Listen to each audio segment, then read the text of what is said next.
The Duke laughed at her in front of 40 people. He didn't mean it unkindly. That's what made it worse. He simply couldn't help himself. 3 parcels of good land sat waiting to be claimed that morning. She looked past every one of them and chose the marsh instead. Nobody in that room understood why. 5 years later, neither did he, except by then understanding it had become considerably more expensive than laughing at it once had. The great hall at Hawksmere had not been this full in a decade. Chairs brought in from 3 different rooms, every cousin, every ward, every distant claim the old Duke had left tangled behind him when he died, all gathered under one roof to watch the new Duke settle what his father hadn't bothered to settle in life. Cecilia Marsh sat near the back. She had learned over 26 years that sitting near the back generally meant fewer people remembered to be unkind to your face. Her father had died 3 years before that morning. Her mother considerably longer ago than that. What remained of her claim on the Hawksmere estate was a single clause in a will nobody had expected to matter, buried in language so old the solicitor had needed a second man to help him read it aloud. The daughter of Josiah Marsh shall be permitted first choice among the unentailed lands before any other claim is settled. Nobody quite knew why her father had earned that clause. He had been a surveyor, a good one by every account, though not a fashionable one, the kind of man estates hired quietly and paid modestly and rarely thanked properly for the years of walking their boundaries in all weather. Nathaniel Fairfax, 6th Duke of Hawksmere, stood at the front of the hall with a map spread across a long table and read the parcels aloud one by one, the way a man reads out prizes at a fair. Cranmore Farm, 90 acres of good grazing, a working house farm, tenant rents already established.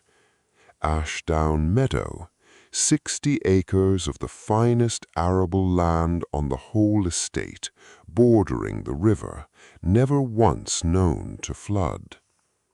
Renfield, smaller but well timbered, close enough to the market town to fetch a fair price from any buyer within the week. And Sedgemere Fen. The Duke said the name last, and something in his voice when he said it made several people in the hall smile before he'd even finished the sentence. 200 acres of marsh, standing water most of the year. No tenant had farmed it inside living memory. No one had bothered surveying it properly since Cecilia's own father had walked it once some 15 years before and left behind nothing but a single terse note in the estate's old ledger. Sedgemere, not presently worth improving. "You may take your time deciding," the Duke said, addressing the room generally, though his eyes had already settled with mild curiosity on Cecilia. "Miss Marsh, your father's clause entitles you to choose first." Every head in the hall turned towards her. She rose, walked to the table, looked at the map a long moment, tracing the boundary of each parcel with her eyes, though she had, in truth, already made her decision the previous evening, alone, with her father's old survey notes spread across her own small table by candlelight. "I'll take Sedgemere," Cecilia said. The room went quiet for exactly as long as it took everyone present to decide whether they had heard her correctly. Then the Duke laughed. Not cruelly, genuinely, the sound of a man surprised to amusement he hadn't planned for, and several of the cousins near the front laughed with him, the easy, relieved laughter of people delighted to have someone else's misfortune to marvel at instead of their own. "The fen," the Duke said, once he'd recovered himself. "You're certain?" "I'm certain," Cecilia said. "It's worth nothing, Miss Marsh. I say that not to discourage you, only honestly. My own father tried twice to lease it and found no takers either time." "I know," Cecilia said. "I read the file." "Then you'll understand why I'm laughing." "I understand why you think you should be," Cecilia said. Something in her voice, flat and entirely without heat, made the Duke's smile falter just slightly, though he recovered it quickly enough that most of the room didn't notice. "Very well. The Sedgemoor is yours. I hope you'll forgive me if I don't attend the celebration." The room laughed again. Cecilia did not laugh back. She simply returned to her seat and watched the remaining cousins argue amiably over Cranmore Farm and Ashdown Meadow, and did not once look towards the Duke again for the remainder of the morning. She had chosen Sedgemoor not out of pride, though she understood, walking home that afternoon, that most of the hall believed exactly that. She had chosen it because of a small tin case her father had left her, along with his few other belongings, 3 years before, and which she had not properly opened until the night before the choosing. Inside was a notebook, water-stained at the corners, her father's careful surveyor's hand, filling page after page with figures she, as a girl, had watched him record without ever fully understanding what they meant. Soil composition, drainage gradients, and, on the page marked Sedgemoor, 1801, a single paragraph that kept her awake half the night before the choosing. "The northern rise carries a seam of blue clay unlike anything I have surveyed in this county, fine-grained, excellent for brick and tile, superior to the Fenwick works I inspected last spring. The land would want considerable drainage before it could be worked, and the investment would be more than the estate presently wishes to spend on land they consider marginal. I have recorded it here in case anyone, some day, has better use for the knowledge than I have had occasion to make of it myself." Cecilia had read that paragraph 4 times before she understood what it meant. Her father had known. 15 years before anyone else troubled to look, he had walked that marsh and found something worth considerably more than the grazing land everyone else was fighting over, and he had written it down, patiently, carefully, and left it in a tin case for a daughter he could not have known would ever need it quite this badly. She did not weep reading it. She had promised herself, somewhere in the 3 hard years since his death, that she would not weep over things that could still be used, only over things that couldn't, and her father's notebook belonged firmly to the first category. She simply closed the tin case and went to bed, and woke the next morning already certain of her answer before the Duke had finished laying out the map. She moved to the small cottage at Sedgemere's edge within the fortnight, the only structure on the whole 200 acres with a roof worth the name, and she stood that first morning at the edge of the standing water and understood exactly how much work her father's paragraph was going to cost her. The marsh stretched further than she'd appreciated from any map. Reeds taller than her shoulder in cases, water standing black and still, except where a slow current moved somewhere beneath it, invisible unless you watched long enough to notice the reeds bending slightly, always in the same direction, toward the low ground at the northern edge. She was still watching that current when she heard the heron, a single sharp cry somewhere off to her left, and then the bird itself, rising slow and enormous out of the reeds, gray-blue wings catching the flat morning light before it settled again, further off, standing motionless at the water's edge with the particular stillness of a creature that has learned patience is not a virtue but a survival strategy. She watched it a long moment. It watched her back, unbothered, the way something watches a stranger it has already decided isn't worth fleeing from. "You'll do," she said, to no one but the bird and the wind, and went to find her spade.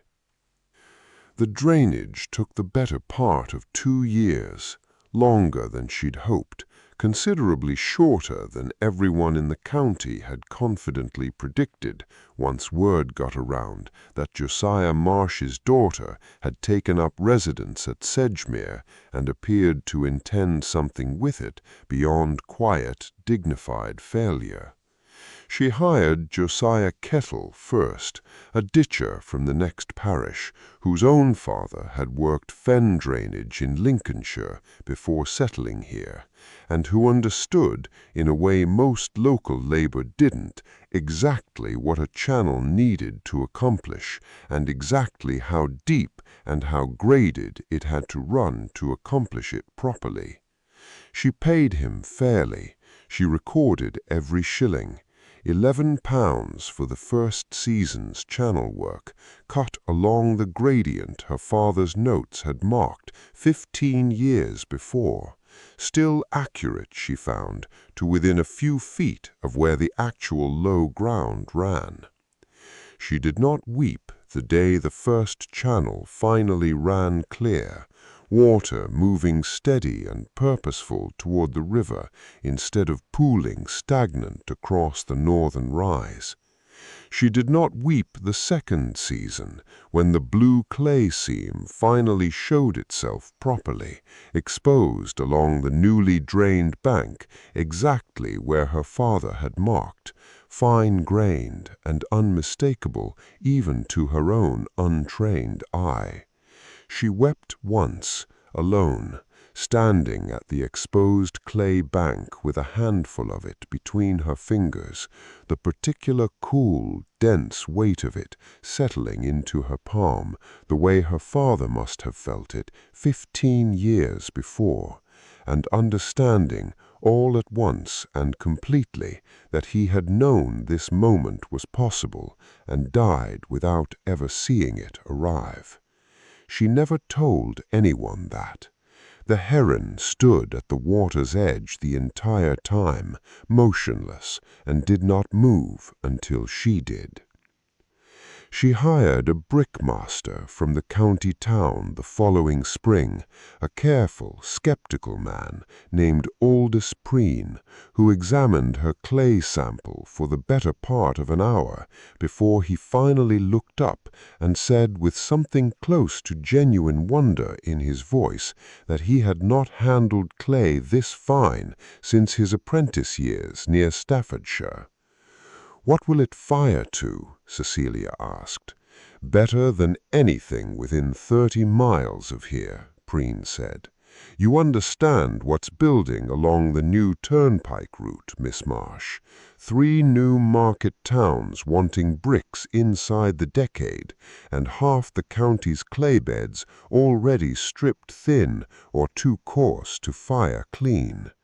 I understand it well enough to have drained 200 acres of marsh on the strength of a 15-year survey note, Cecilia said.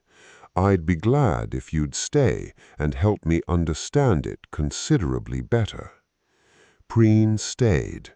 The first kiln was built that same year, modest, 3,000 bricks a-firing, and Cecilia kept the ledger herself, every cost recorded against every sale, the way she had watched her father record every figure in his own careful hand.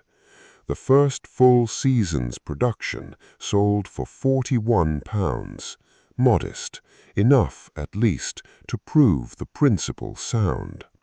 The second season, with a second kiln built and Preen training 2 local men in the firing, the figure rose to £110.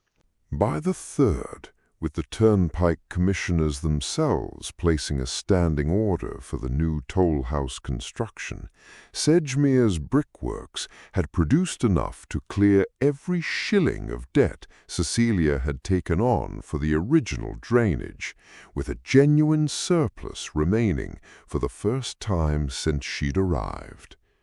She did not weep over that figure either.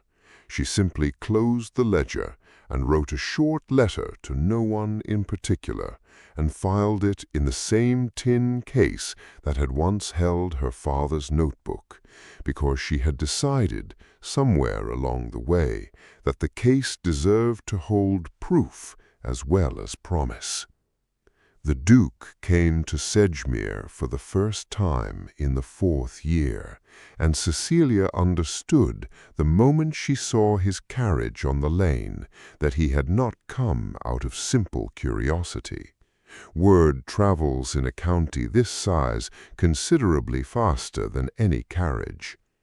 He stood at the edge of what had once been standing marsh, looking at 2 working kilns, a drying yard stacked high with pale new brick, a channel running clear and purposeful toward the river, and something in his composed, amused face from 5 years before had gone entirely still.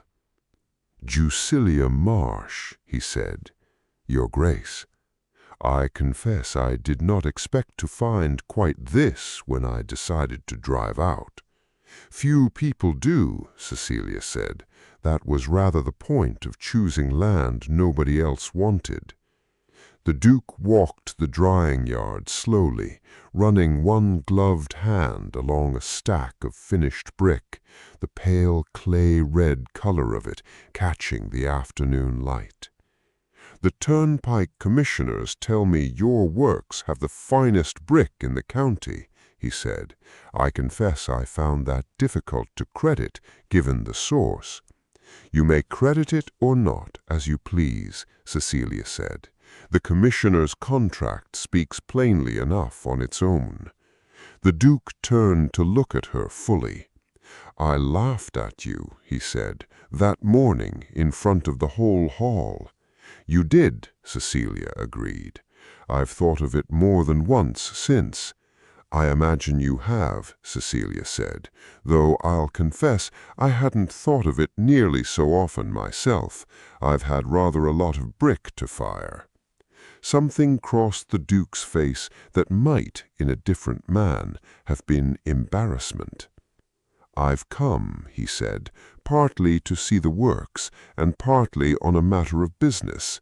I'm building a new wing at Hawksmere this coming season.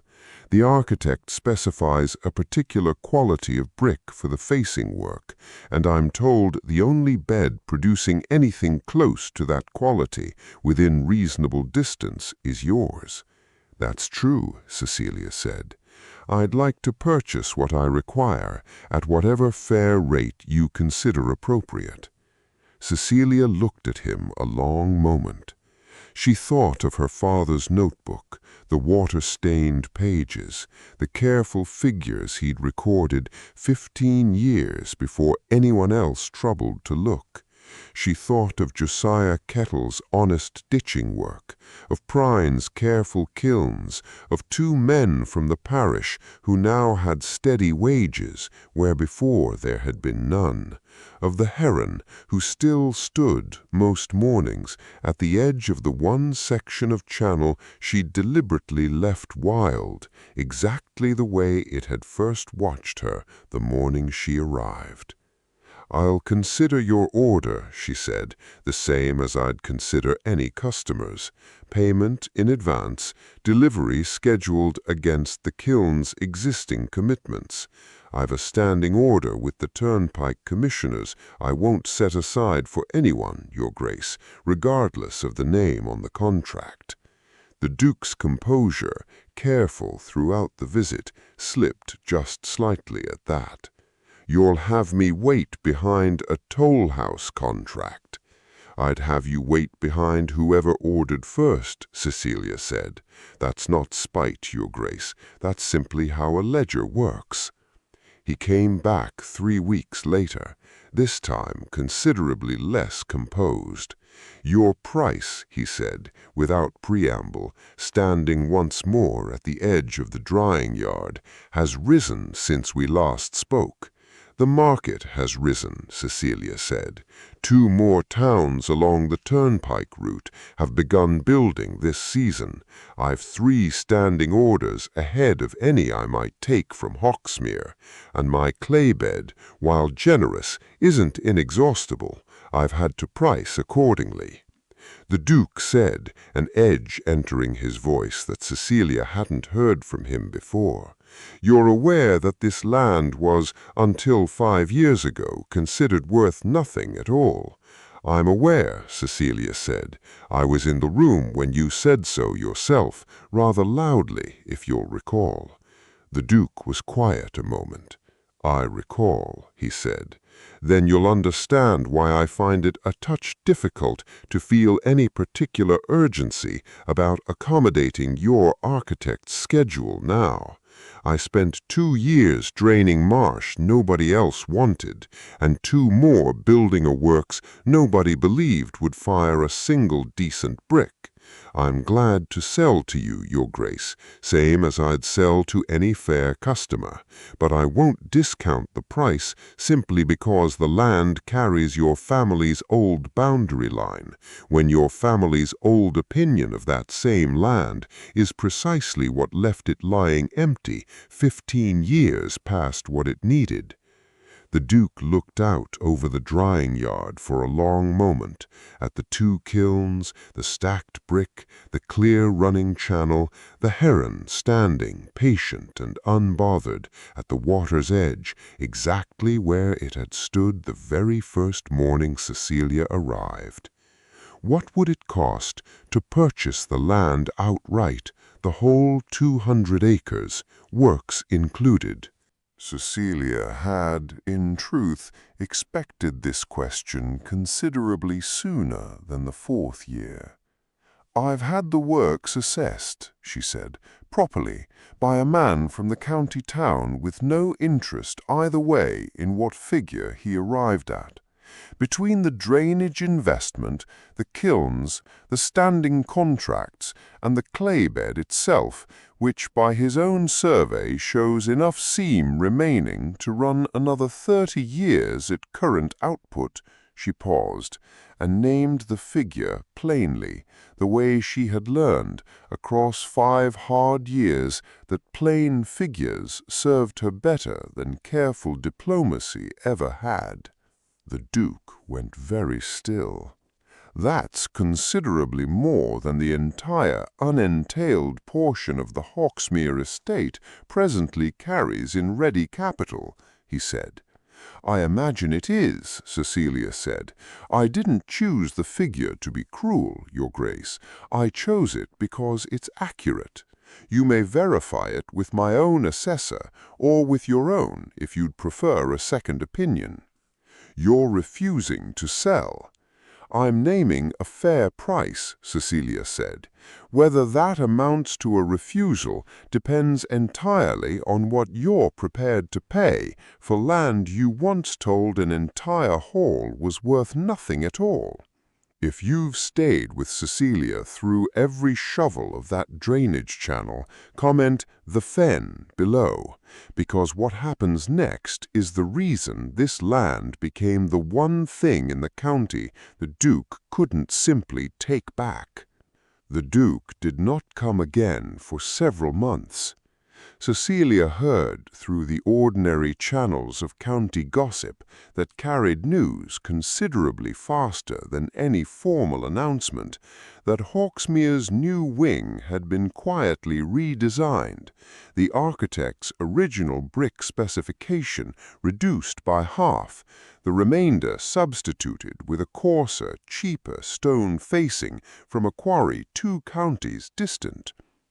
She heard, too, that the Duke's own steward had been heard more than once remarking privately that the estate's ready capital had grown considerably tighter than anyone outside the family properly understood, a consequence, some said, of poor harvests 2 years running, and others said, more quietly, of an estate that simply never learned to look closely enough at land it assumed from long habit wasn't worth the trouble of looking at.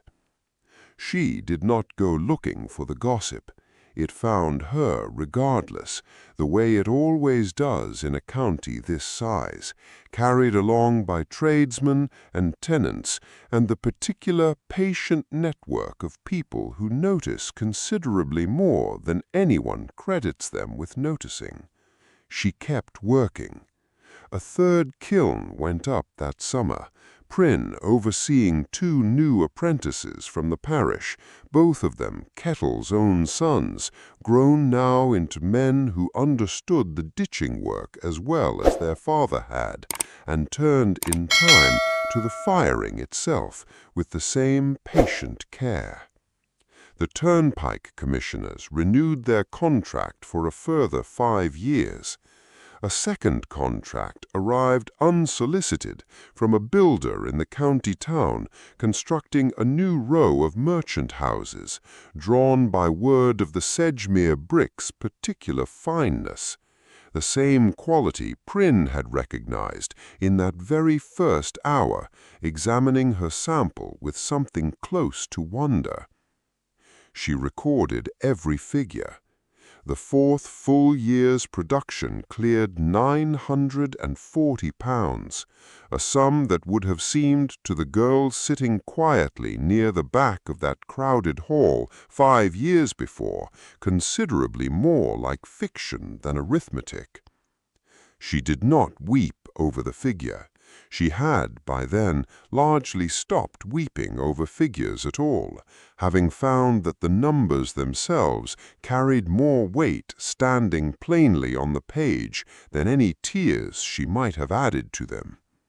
The Duke came a final time in the 5th year, in early autumn, the marsh long since transformed into something no one who'd sat in that hall 5 years before would have recognized. Kilns smoking steady against a pale sky, the drying yard stacked high with brick, bound for 3 separate towns. He came on foot this time, having left his carriage at the lane's edge, and Cecilia understood, watching him walk the last stretch alone, that whatever he'd come to say, he'd wanted the walk first to arrange his own thoughts properly before he arrived at needing to say it. "I've come to withdraw my offer, the purchase.